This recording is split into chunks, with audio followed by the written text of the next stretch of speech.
Sejam todas muito bem-vindas. Hoje nosso papo vai ser sobre a influência da nutrição na fertilidade feminina.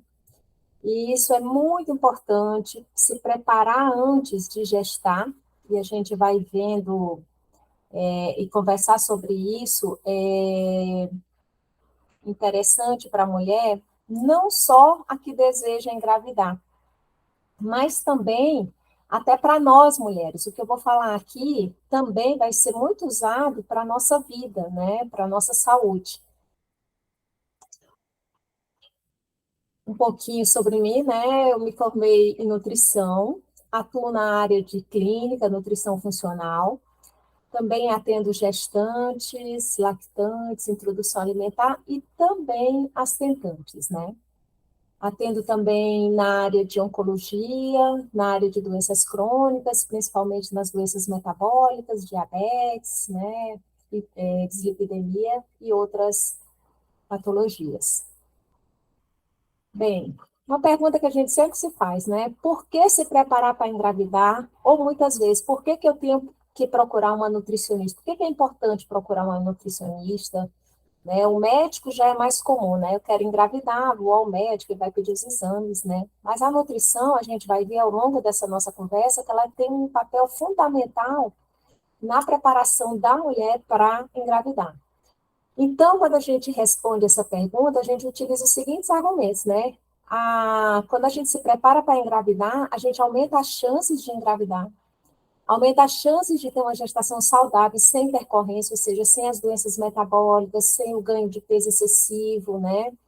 Além de tudo isso, a gente ainda promove uma qualidade de vida no bebê, desde a vida intrauterina até a fase, né, adulta. E a gente tem que parar para pensar que quando a gente pensa em engravidar, a gente tem que estar muito bem consigo mesmo, tanto a parte física, emocional, né, toda a parte fisiológica. Por quê? Porque se a gente, a partir do momento que a gente engravida, nós vamos ter que nos mantermos bem durante 40 semanas, para poder justamente ter essa gestação saudável, né? E quanto tempo antes eu devo me preparar, né? Então, muitas pacientes minhas me fazem essa pergunta: quanto que eu tenho que procurar um nutricionista para poder, né, eu trabalhar toda a minha saúde nutricional? O ideal seria um ano de engravidar. Muitas já vêm grávidas, né? Então, o que que a gente pede? Pelo menos 3 meses antes de engravidar. E por que 3 meses? Porque o óvulo que está sendo fecundado, né, que está sendo preparado para fecundar, ele foi criado há 85 dias atrás. Então, dá quase 3 meses. Então, a importância da gente se preparar em 3 meses, trabalhar a questão do sistema imune, não deixar o sistema imune muito ativo para causar essa inflamação, isso a gente vai ver ao longo da nossa conversa. Então, é tão importante a gente ter esse período para engravidar. E aí, entendendo um pouquinho da participação dos hormônios nessa ovulação que vai, né, implicar numa fertilidade. Então, quando a gente olha aqui, nós temos alguns hormônios muito importantes para a nossa evolução, e que a gente vai ver o FSH e o LH, que vai dar início, né, quando eu estimulo o FSH nessa primeira metade do ciclo, ele vai estimular quem? O estradiol. Então, esse estradiol, vocês podem perceber que na metade do ciclo ele vai estar alto, justamente para quê? Porque qual é a função do estradiol? A função do estradiol nada mais é, aqui na nossa população, estimular o crescimento do óvulo, né? A ele se transformar no óvulo dominante.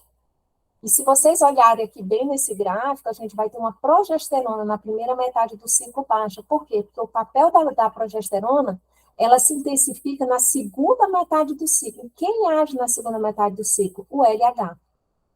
Então, a gente vê aqui que para a gente ter uma gestação, né, para a gente começar a ter uma fertilização ali, a gente precisa que os nossos hormônios estejam muito bem, né? Então, o estradiol, ele trabalha esse metabolismo corporal.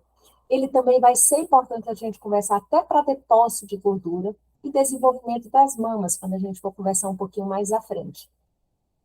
E a progesterona, na segunda metade do ciclo, ela utiliza mais carboidrato como substrato energético. Por isso que a gente vai ver a vontade de comer doce. E ela também tem um papel fundamental de preparar o útero para a implantação do óvulo fertilizado. E também a progesterona, a gente vai ver esse nível elevado dela na segunda metade do ciclo, é justamente para ela nutrir o óvulo que já foi fertilizado, mas que ainda está na trompa. Então, vocês podem perceber o quanto é importante eu estar com uma regularização dos nossos hormônios. E isso a gente vai ver mais à frente, que tem muitos alimentos que a gente chama alimentos que causam disruptores endócrinos, ou seja, ele mexe no eixo hipotálamo, hipófise, gonadal. Então, a gente vai ver isso mais à frente. E a gente vai ver também que a função dessas, não sei se vocês estão olhando aí, as inibinas A e B, elas também têm uma função muito importante, porque quando a gente for ver aqui, nessa próxima tela, a gente vai ver aqui na parte do eixo hipotálamo hipófise gonadal, que a inibina, ela vai estar relacionada aqui, né, a um eixo de inibição da hipófise de produção do FSH e do LH. Para quê? Para modular lá na fase lúteo, para o corpo lúteo evoluir. Entendeu? Então, quando a gente vê aqui toda a parte desse eixo, a gente vê a importância desse eixo estar funcionando de forma adequada. Por quê? Porque quando a gente pensa aqui no hipotálamo, o hipotálamo ele tem o hormônio liberador de gonadotrofina, que vai estimular que a hipófise a produzir quem? LH e FSH. Todas estão acompanhando? Está dando para ver? Então, quando a nossa hipófise, né, lá na gônada, ela começa a produzir LH, o LH ele vai agir justamente aí nas células da teca. E essas células da teca que vai produzir progesterona, que vai para o alvo, ok, lá para o endométrio, já melhorar a parte de endométrio. Só que o LH, a gente vai ver que lá na SOP, quando o LH está muito alterado, ele produz quem? Ele produz hormônios androgênicos, principalmente como testosterona. E ele produz aqui também, só que quando ele vai lá na célula da granulosa, no próprio óvulo, essa célula da granulosa pega esse androgênio, ou seja, a testosterona, e por meio de uma enzima chamada aromatase, ela transforma esse androgênio em estrogênio.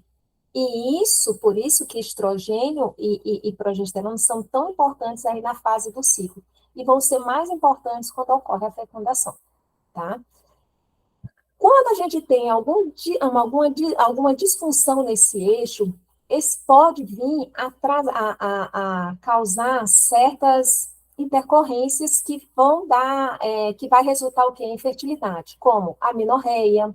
A menorreia, ela mexe com o eixo lá no hipotálamo, justamente regulando aí o FSH e o LH.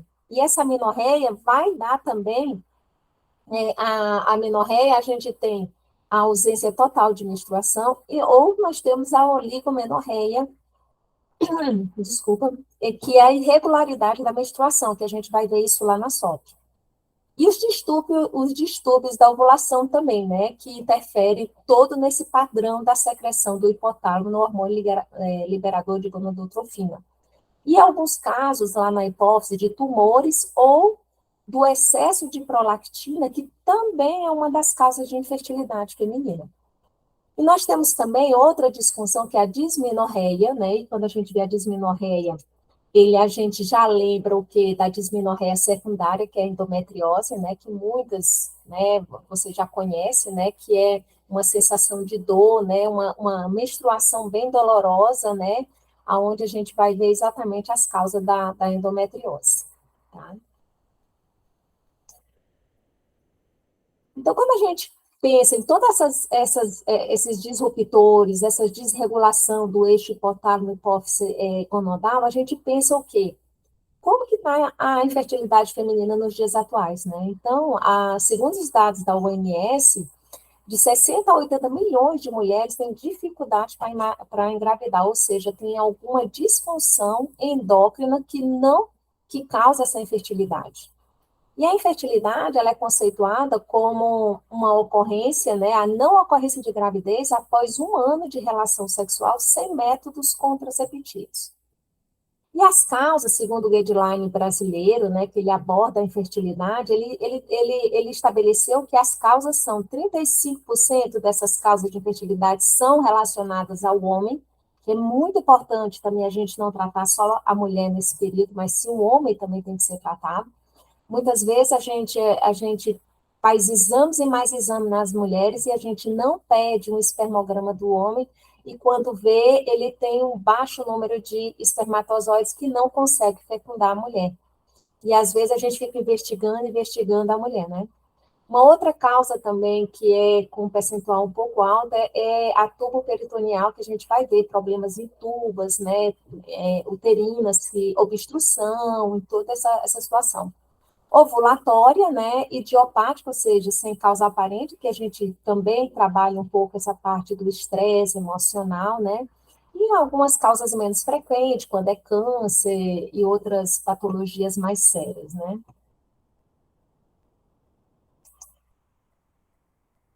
Também, quando a gente atribui outros fatores à infertilidade, por exemplo, idade da mulher. Então, a gente sabe que a partir dos 35 anos, a mulher decai muito, né, as taxas de fertilidade, né? Uso de medicamentos que induzem a hiperprolactinemia, como os ansiolíticos, antidepressivos, que é tão comum hoje em dia, né? O padrão alimentar, estilo de vida, os xenobióticos, que a gente vai falar um pouquinho deles mais à frente, como metais pesados, agrotóxicos, pesticida, que hoje a gente vê que está muito presente, né? A obesidade do casal, tabagismo e álcool, os desequilíbrios hormonais, como essa que eu acabei de falar, do eixo hipotálamo, né, hipófise, esse estilo de vida, o estresse psicológico e a genética, né, que a gente não pode esquecer. Falando um pouquinho aqui de obesidade, que é uma das causas também que leva à infertilidade, né, a gente vê que a obesidade, ela leva a alterações hormonais, principalmente aí o eixo, né, o hormônio da leptina, a redução de adiponectina, faltou um D aí, que isso tudo vai levar à resistência à insulina, vai levar a uma menor ação do LH e do FSH e que vai resultar ou em anovulação, folículos de má qualidade, né, resultando que na infertilidade. Então, as pesquisas descobriram que o risco de infertilidade é 3 vezes maior em mulheres, né, obesas comparadas não obesas. E também a obesidade, quando a mulher engravida, né, já na gestação, a gente tem um risco aumentado de diabetes gestacional, hipertensão, pré-eclâmpsia e outros riscos mais metabólicos, né? E também a gente não pode esquecer que no bebê essa obesidade da mãe também traz consequências para o bebê, como risco de autismo, TDAH, desordem neurocomportamental no bebê, né? Então, o que, que a gente sempre a gente orienta, né? Para que essa mulher fique em torno com o IMC de 20 a 23, né? Aonde esse IMC, nessa faixa, a gente tem o quê? Uma prevenção de patologias, como essas patologias citadas acima, né? Tanto para a mãe quanto para o bebê. E a gente, quando nota nas pesquisas que a mãe com sobrepeso ou obesidade, ela perde de 5 a 10%, ela melhora muito os níveis de LH, né? E a frequência ovulatória. E a gente tem que ver que o tecido adiposo, hoje, apesar dele ainda não ser classificado, mas segundo a endocrinologia, a gente já o classifica como um órgão endócrino, por quê? Porque ele libera adipocinas que levam à resistência à insulina, inflamação, hipertensão, risco cardiovascular, né?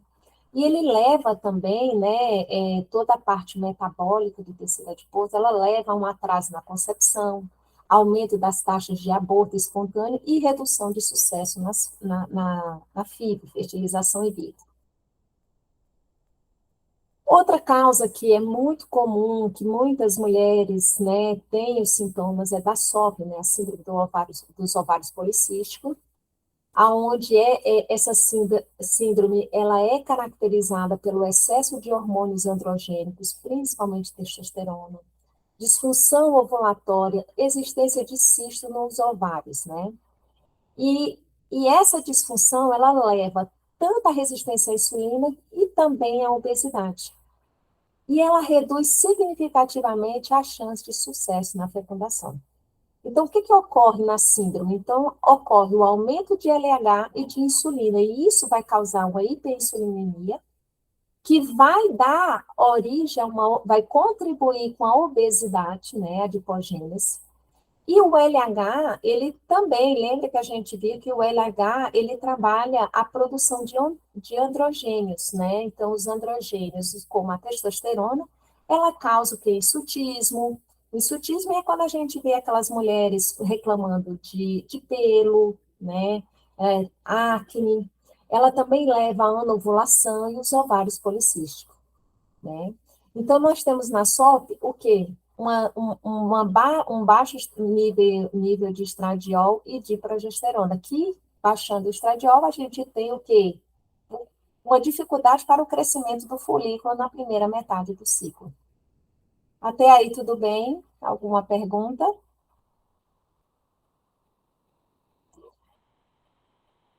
Outra causa também que a gente tem que investigar naquela mulher que quer engravidar é com relação ao padrão alimentar. E aqui um caso bem assim, a título de curiosidade, né, onde as mulheres na fase folicular, que é a primeira fase do ciclo, né, há um aumento de ingestão de proteína. E isso, a proteína, ela inibe um pouco aquele apetite, tá, pessoa? A mulher se sente mais saciada. Ocorre que quando ela menstrua na segunda fase do ciclo, ou seja, na ovulação, muitas falam, eu tenho muita vontade de comer doce, eu tenho muita vontade de comer açúcar, por quê? Porque é um maior catabolismo dos carboidratos, né, nessa fase lútea. E quando a gente pensa em padrão alimentar, a gente pensa com relação como que a gente está tratando, né, os alimentos que a gente está consumindo, né?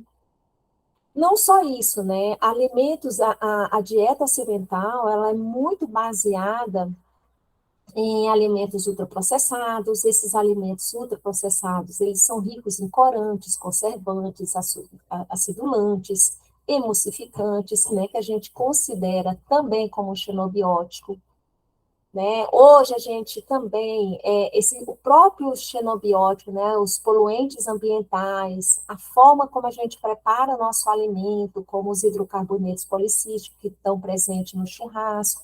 Então, tudo isso colabora para a nossa intoxicação, e isso também afeta diretamente a saúde do folículo, né? Uma ingestão de proteína inadequada, e a proteína é de essencial, ela é fundamental para a síntese muscular, para a síntese de crescimento de tecido, né, para a divisão celular. Uma baixa ingestão calórica e de macros e micronutrientes, né, a gente vê hoje uma alimentação muito rica, né, em fast food, em gorduras, e não se preocupa, né, numa alimentação mais equilibrada.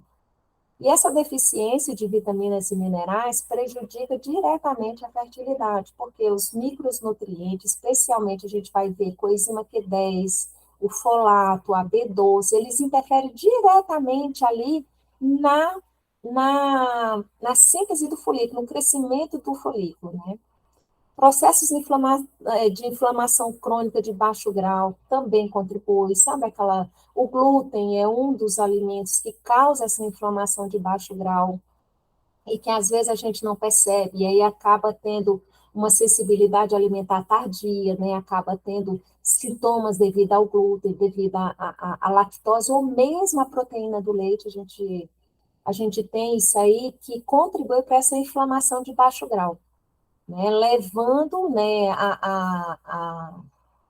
a obesidade, a sobrepeso, né, a doenças autoimunes, né, e o uso de fitoterápicos. Tem muita gente que usa o fitoterápico indiscriminadamente, porque acha que é uma erva que não tem nenhum prejuízo à saúde, e a gente vê aqui, por exemplo, o próprio hibisco, né, que é o famoso hibisco que muita gente tomava para emagrecer, e ele afeta diretamente a primeira fase do ciclo, que é ele mimetiza a ação do estrogênio, só que é um estrogênio que não tem ação no folículo, ou seja, ele inibe a proliferação e o crescimento do folículo, e isso assim como o melão de São Caetano, que são fitoterápicos, seja à base de extrato seco ou seja à base de chás.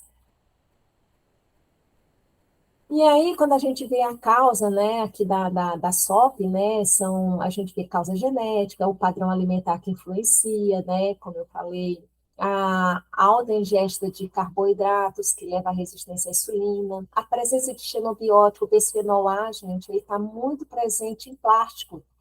Essa garrafinha de água mineral que a gente toma na rua, e cada vez que a gente amassa essa garrafinha, ela libera mais bisfenol A.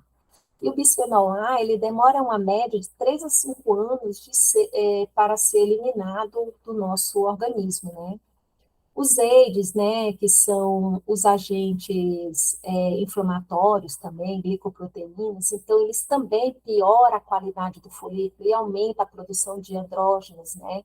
E é onde a gente vai ver os AIDS, né? São todas, eles dão origem às espécies reativas de oxigênio, as próprias glicoproteínas. Quando a gente faz aquela caldinha do pudim, que é aquela reação de Maillard, é como ele promove muitos AIDS no nosso organismo. E isso também leva ao nosso envelhecimento celular, tá? Alguns medicamentos, como medicamentos para epilepsia, estabilizante de humor, né, os antidepressivos, né? Uma causa também da SOP que a gente vai ver é a desbiose intestinal.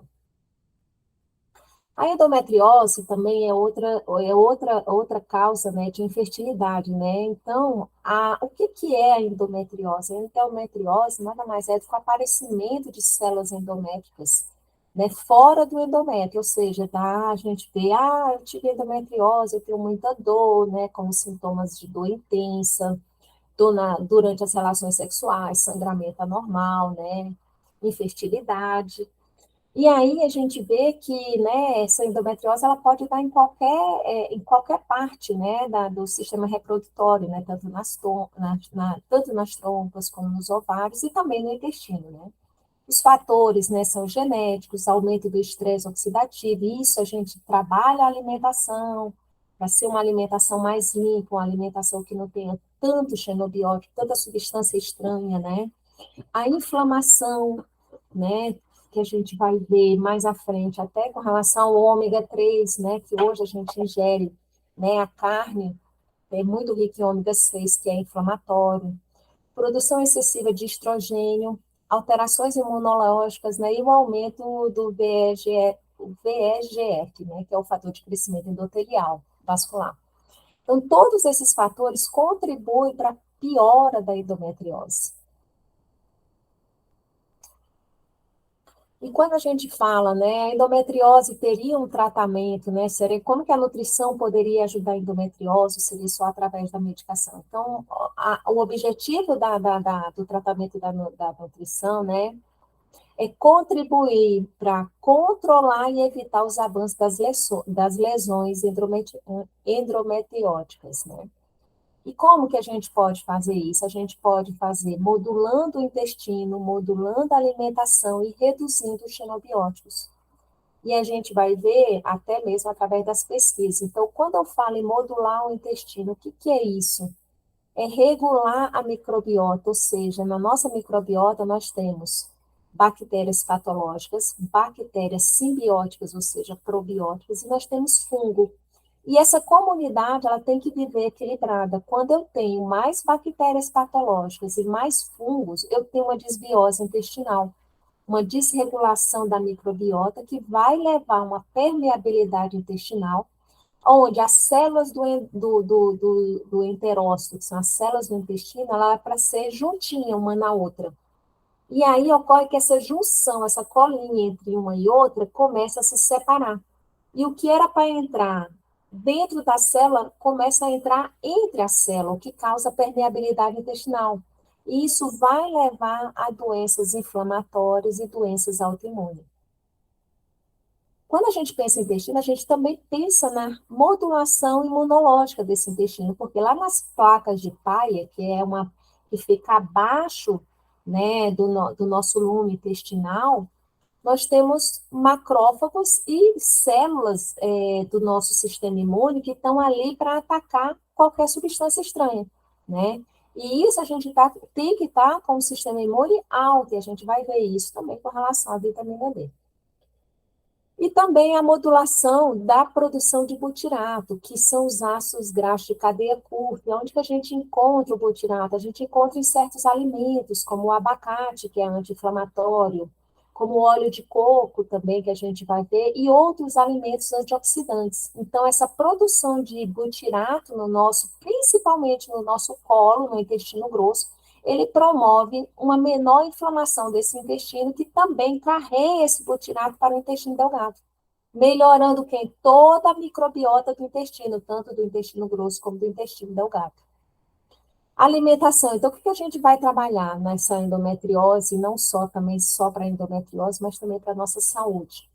Adequar o consumo de carne vermelha, que, como eu falei, o consumo de carne vermelha, além dela aumentar o risco de endometriose em 56%, ela também promove uma inflamação, porque, como eu falei para vocês, a carne vermelha hoje, ela é mais rica em ômega 6 do que em ômega 3. Por quê? Porque aquele gado ele não está mais no pasto, comendo pasto, ele come ração, e essa ração ela tem mais ômega 6, né?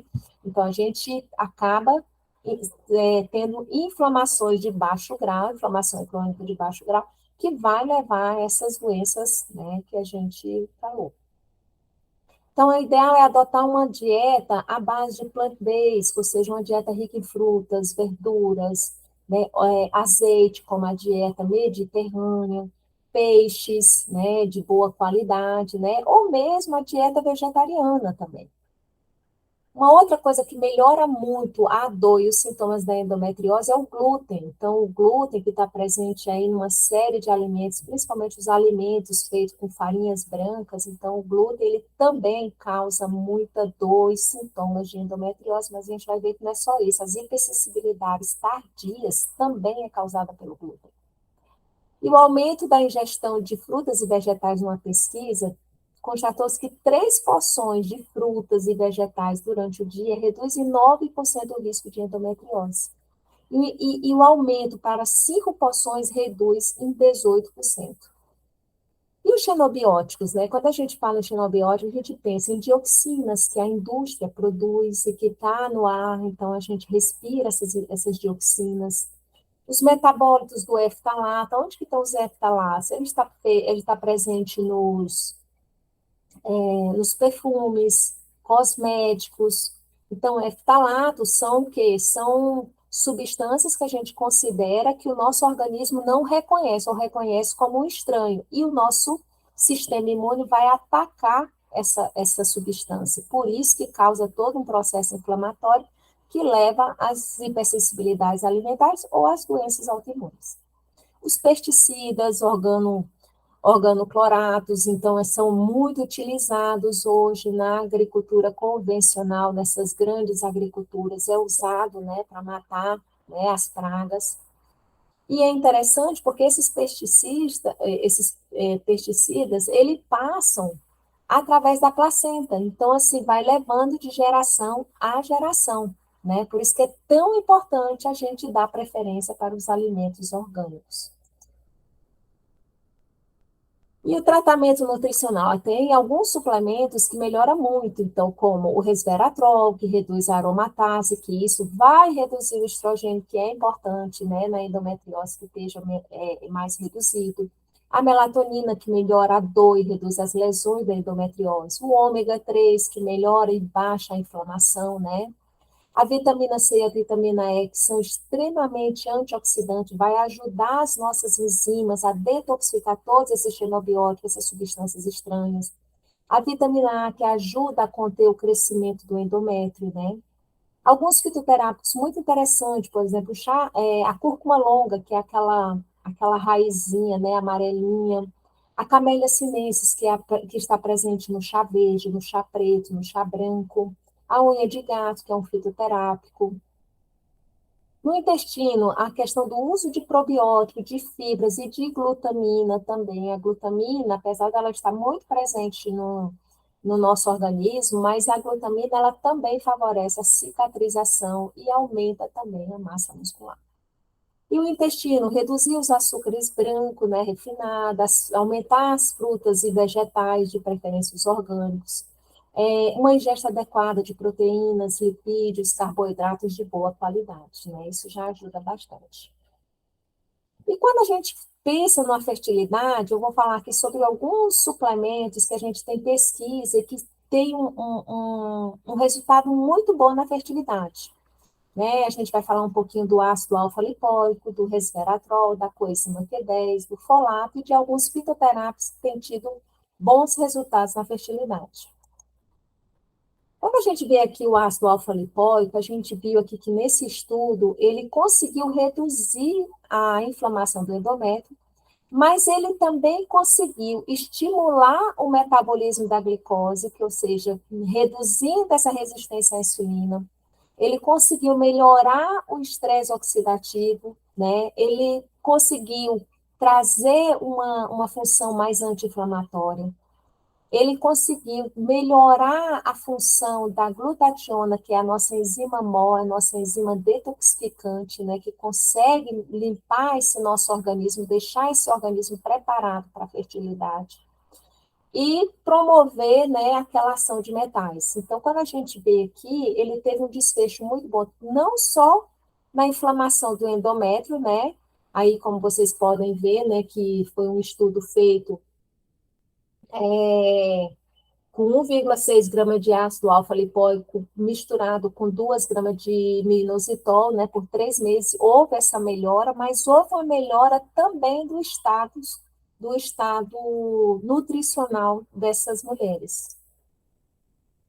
O resveratrol, quando a gente vê aqui todas as funções do resveratrol, que ele tem um efeito, né, anti-age, ou seja, tem um efeito na prevenção do envelhecimento, um efeito antioxidante, um efeito cardioprotetor, um efeito antineoplástico, né, ou seja, anticancerígeno, um efeito também na resistência à insulina, na inflamação também. Então, a gente vê assim que o efeito dele é muito benéfico no organismo. E quando a gente olha aqui essa figura no endométrio, né, ou seja, o resveratrol, ele ativa aqui a CIRT1.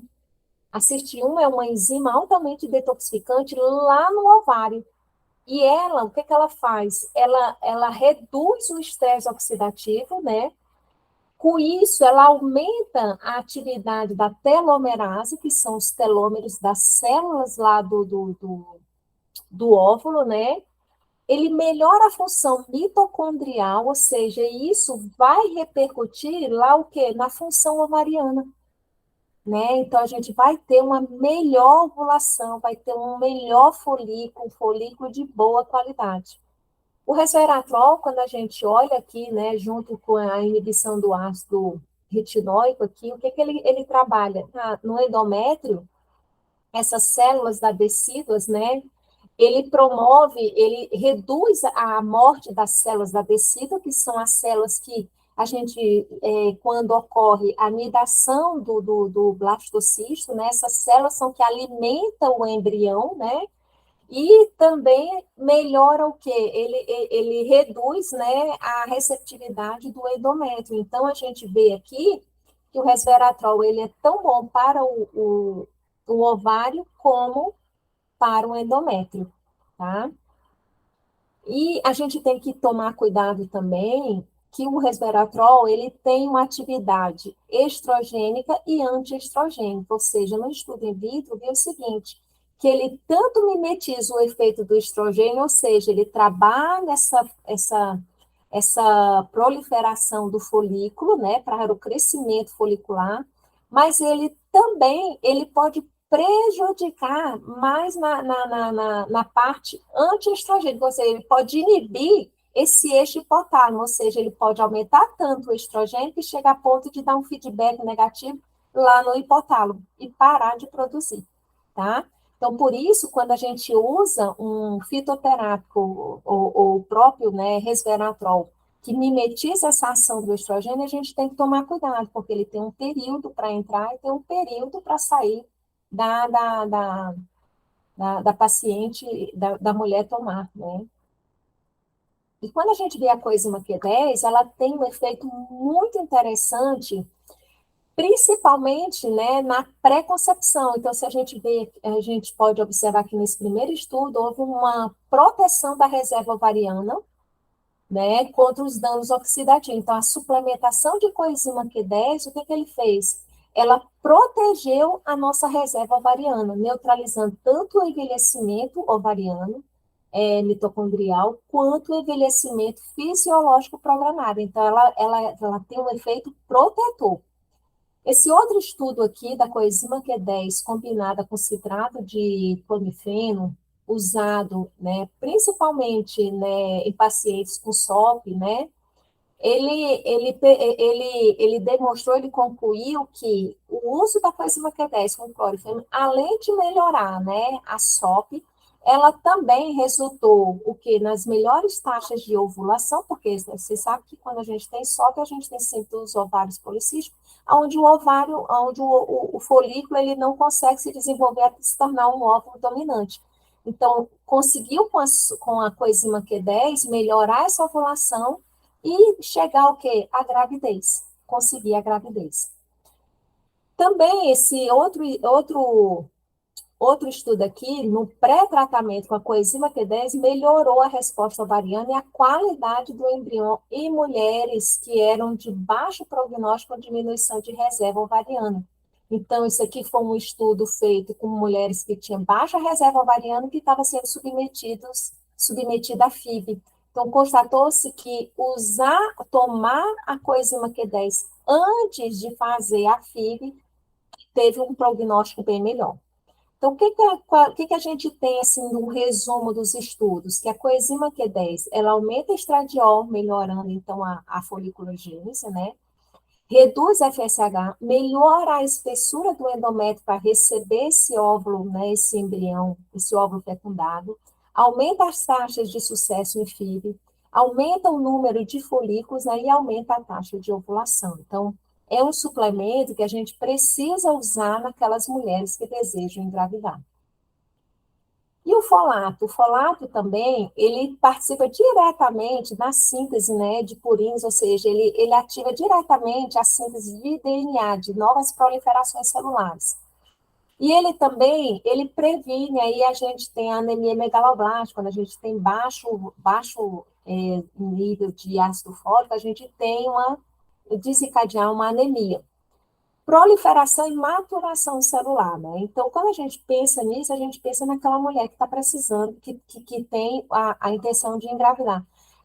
A importância de já suplementar antes da fecundação. Por quê? Muitas vezes a mulher é fecundada e quando vai descobrir esse embrião, essa fase, né, que a gente chama fase do ovo, ele já está tão desenvolvida que o tubo neural já foi desenvolvido, ou seja, já foi formado. A malformações, né, inclusive aquela, como a espinha bífida, a anencefalia, né, e aquela de freno, né, que a gente vê, agora não estou me recordando. Antes mesmo da mulher saber que ela está grávida, já formou toda essa parte dos órgãos do embrião, né? Então, a importância da gente, na pré-concepção, já ir tomando, né, o ácido fólico. E muitas perguntam, qual a diferença entre ácido fólico e folato, né, ou metilfolato? O metilfolato, ele é a forma ativa do ácido fólico, ou seja, quando eu tomo um ácido fólico presente nas farinhas enriquecidas com ácido fólico, eu preciso de uma enzima chamada tetrahidrofolato, que vai converter o ácido fólico em folato, que é a forma ativa. Então, como a gente não sabe se a paciente ela tem um poliformismo nessa enzima, o ideal é que a gente já suplemente como metilfolato, tá bom?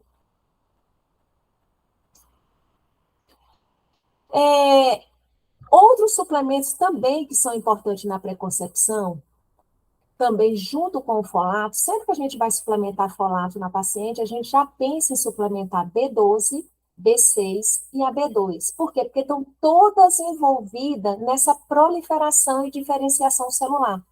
Ou seja, aquele embrião que vai formar tecido, órgão, ele precisa, a mãe já está com níveis adequados de B12, B6 e B2. O iodo também é muito importante que a gente suplemente antes essa paciente, se ela estiver deficiente, justamente para não ter um hipotiroidismo, e esse hipotiroidismo ele vai afetar diretamente o eixo hipotálamo e hipófise conodal, né?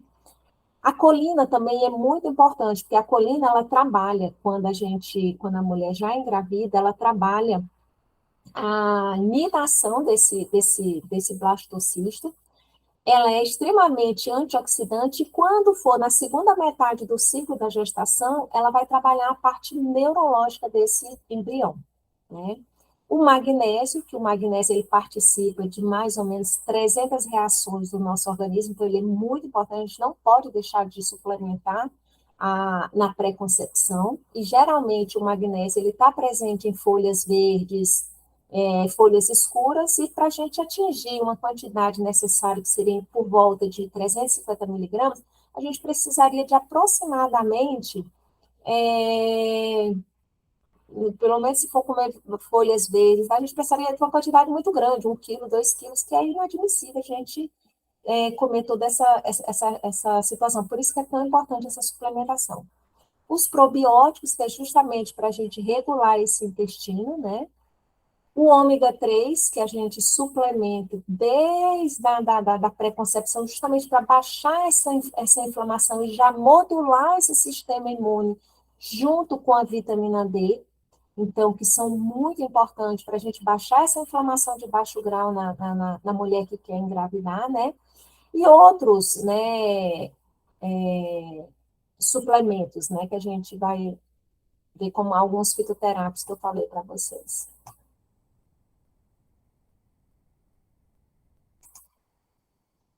Quando a gente pensa em fitoterapia na fertilidade, a gente tem alguns fitoterápicos que melhoram muito, né, a fertilidade, melhora muito o folículo que vai ser formado, né? Então, eu dou aqui o exemplo do Vitex agnus cachos, né? Então, ele reduz a produção de prolactina, porque a prolactina alta, ela inibe o eixo hipotálamo de produzir FSH e, por consequência, LH e estradiol. Ela normaliza a fase lútea, né, o aumento do estradiol, como eu falei para vocês. Ela auxilia na regulação do ciclo menstrual, e isso é muito importante lá na SOP, né? O aumento das defesas antioxidantes, ela também participa dessa parte antioxidante do sistema imune, e ela reduz sintomas de TPM. Então, tem muita gente que acaba tomando o Vitex Agros, né? Então, tem um estudo aqui que, após 3 meses de uso do Vitex Agnus por mulheres em idade fértil, aumentou a produção da progesterona na fase lútea, normalizou o ciclo e, desse grupo, 26% engravidaram. Então, a gente vê que é um fitoterápico já estudado há bastante tempo e que já está há bastante tempo no mercado ajudando as mulheres, né, que têm alguma disfunção, né, para engravidar. Um outro fitoterápico também muito interessante, que é o Medicago sativa, que é a alfafa, né? Ela auxilia também, né, no aumento de LH e de estradiol, estimulando os folículos e o corpo lúteo, né? O corpo lúteo é muito importante, que a partir da fecundação é ele que nutre, passa a nutrir esse embrião, né? Ajuda a regular o ciclo menstrual. Ele também tem um efeito agonista e antagonista, ou seja, ele não é permitido ser usado na gestação, por quê? Porque ele faz uma descamação do endométrio, né? E aí pode levar a aborto. E a glicirrisa glaba, também conhecido como alcacuz, que você deve conhecer como alcacuz, ela também ela é considerada um fitoestrógeno, ou seja, ela mimetiza a ação do estrogênio, né? Então, é como se é um estrogênio-like, né? Então, descobriu que por ela aumentar o estrogênio, ela melhoraria a foliculogênese, né? Ou seja, o aumento desses folículos para chegar a ser fecundado. Ocorre que ela não pode ser usada por mais de 15 dias, por quê? Porque ela dá uma sobrecarga renal, e pode levar a uma disfunção, né, renal. Isso é muito perigoso. Então, pessoas que já têm, mesmo que já têm aí precedentes na família, com disfunção renal, né, insuficiência renal aguda e tal, a gente já toma o cuidado de não passar esse fitoterápico, né? E também, quando a gente pensa, tem outros fitoterápicos que a gente usa, o próprio gengibre, a cúrcuma longa, que ela realmente trabalha muito a parte anti-inflamatória. Então, assim, quando a gente alia a fitoterapia junto com a alimentação, né, a gente vê que a gente consegue ter bons resultados aí nessa mulher que quer engravidar. Mas, assim, o segredo é alimentação saudável, redução de ultraprocessados, redução de xenobióticos, de metais pesados, observar quando for usar desodorante, por exemplo, metais pesados como alumínio, muito presente em desodorante, em cosméticos, em panelas que a gente cozinha com alumínio. Então, quando eu tenho alumínio acima, apesar das referências ser 10, a partir de 10, a gente já tem estudo que mostrando que alumínio acima de 3 já está causando uma inflamação crônica de baixo grau. E isso vai prejudicar, né, a fertilidade, leva a prejuízo na fertilidade, né? Então, toda vez que a gente pensa, até mesmo eu queria falar com vocês sobre a vitamina D, né? A vitamina D, ela é muito importante, não só para a absorção de cálcio, que a gente geralmente pensa em vitamina D na absorção de cálcio, mas ela tem uma função imunomoduladora, ou seja, ela vai modular o nosso sistema imune, fortalecer o nosso sistema imune justamente contra esses xenobióticos, né? Então, isso vai fortalecer, vai melhorar esse estado nutricional da mulher que deseja engravidar. Então, é muito importante que a gente tenha níveis altos de vitamina D na faixa de 50, 60, é o ideal. Quando a gente tem vitamina D baixa, até mesmo influencia no sucesso, né, da gravidez. E lá na gestação, vitamina D baixa, ela é causa mesmo de aborto espontâneo, restrição de crescimento do intrauterino, né? Então, a gente tem vários problemas quando a gente tem uma vitamina D baixa, tá? Então, gente, era isso que eu tinha para passar para vocês, né? Estou aberta a perguntas, né? Tem o meu Insta aqui, tem o meu site, se vocês quiserem, tem receitinhas, né? Mas a ideia realmente é modular essa alimentação de forma que a gente tenha sucesso na gravidez, né? Na gestação, né? Na fertilidade, tá?